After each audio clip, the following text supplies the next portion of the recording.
नमस्कार, मी पंजाब डक. राज्यात मात्र उद्यापासून पावसाचा जोर ओसरणार आहे. 11 तारखेला एकदम संपूर्ण पाऊस राज्यातला ओसरला दिसेल.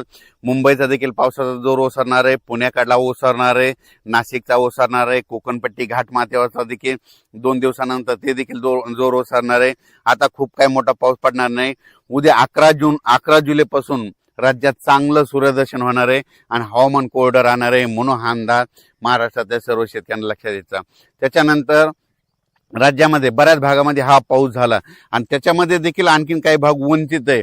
तर त्या शेतकऱ्याला सांगू इच्छितो की राज्यामध्ये आता पाऊस कधी येणार आहे, तर काय होणार आहे, 15 जुलैच्या नंतर 15, 16, 17 जुलैच्या नंतर राज्यात पुन्हा थोडाच विखुरलेल्या स्वरूपाचा सगळीकडे पडणार नाही. फक्त ते पाऊस काय होणार आहे, जे वंचित जिल्हे आहेत, एक नांदेड जिल्हा झालं, काही भाग लातूर जिल्हा, धाराशिव जिल्हा, सोलापूर जिल्हा आणि बीड जिल्ह्याचा, त्या भागामध्ये काय होणार आहे,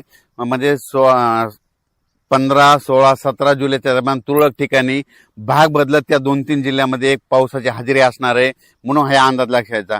महाराष्ट्रात देखील विखुरलेल्या स्वरूपाचा 15, 16, 17ला थोडाफार पाऊस येणार आहे. सगळीकडे पडणार नाही, फक्त स्थानिक वातावरण तयार होऊन ते पाऊस पडेल, म्हणून हे अंदाज शेतकऱ्यांना लक्षायचा. त्याच्यानंतर राज्यात आणखीन परत चांगला असा जसा आता मागे अतिवृष्टी धगपुटी झाली तसा पाऊस आला आणखीन आता जुलैचा शेवटच्या आठवड्यापर्यंत आता वाट बघावी लागणार आहे, म्हणून हे अंदाज लक्षायचा. तुम्ही तुमचं तणनाशक फवारू शकता, कीटकनाशकाच्या फवारणी करू शकता, डवरणी वखरणी करू शकता, म्हणून शेतीची कामे करून घ्यावी.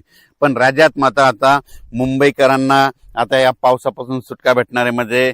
तिकडे देखील उद्यापासून एकदम हवामान कोरडं होणार आहे, म्हणून मुंबईकरांसाठी आनंदाची बातमी, नाशिक जिल्ह्यासाठी आनंदाची बातमी, पुणे जिल्हा, घाटमाथा, कोल्हापूर जिल्हा तिकडे देखील आता परत पूर काय वाढणार नाही, म्हणून त्यांच्यासाठी देखील आनंदाची बातमी.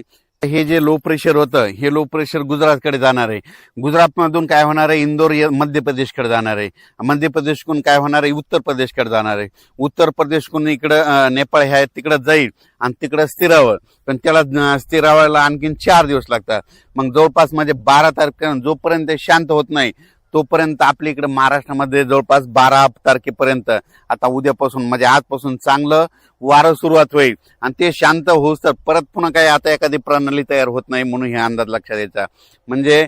आता राज्यात मात्र उद्या 11 तारखेपासून सगळीकडे चांगलं हवामान कोरडं राहणार आहे, म्हणून हे अंदाज लक्षात द्यायचा. फक्त 15, 16, 17च्या दरम्यान परत एकदा पावसाळी वातावरण तयार होईल, पण तो इतका पाऊस असा जोराचा पडणार नाही, फक्त तुरळक भागातच विखुरलेल्या स्वरूपाचा ते असणार आहे, म्हणून हे अंदाज लक्षात द्यायचा. चांगल्या पावसासाठी जुलैच्या शेवटच्या आठवड्यापर्यंत वाट पाहावी लागणार आहे, म्हणून हे अंदाज देखील सर्व शेतकऱ्यांनी लक्षात घ्यावा. सोशल मीडियातून काय व्हायला थोड्या अफवा पसरत आहेत की परत आता पाऊस येणार नाही.